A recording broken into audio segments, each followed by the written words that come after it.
we stretch the shoulder extensor. For this, first to stretch the teres major, the hand placement is the posterior aspect of the distal humerus, and one hand will be stabilizing the thoracic region, and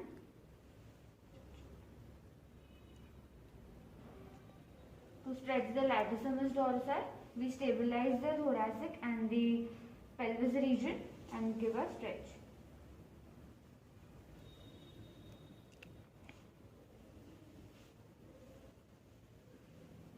To increase the shoulder hyperextension, we stretch the shoulder flexors. For this, first we support the forearm and grasp the distal aspect of the humerus, stabilizing the posterior aspect of the scapula. We position the shoulder in a hyperextended position.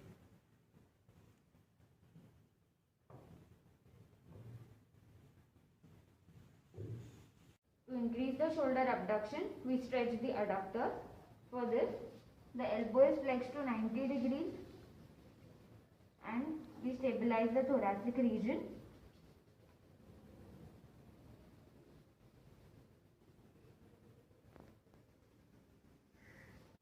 To improve the shoulder external rotation, we stretch the internal rotators.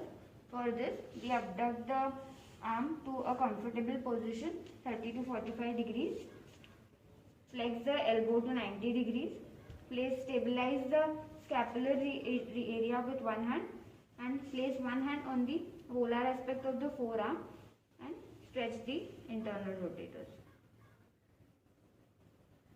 Similarly, for stretching the external rotators, we place the arm at a comfortable position, abducted to 45 degrees, elbow flexed to 90 degrees, and stabilizing the proximal humeral region, we stretch the external rotators.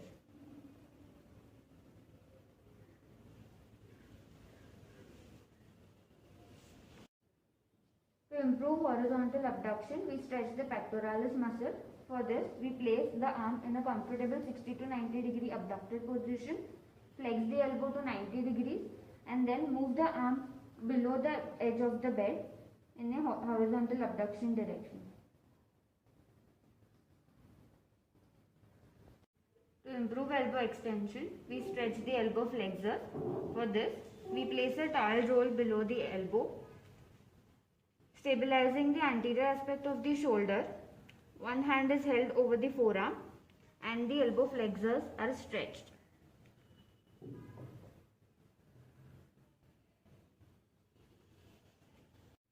To improve the elbow flexion, we stretch the elbow extensor, which is the tricep. So for this, patient position is in sitting position. We ask the patient to flex the shoulder, stabilizing the scapula.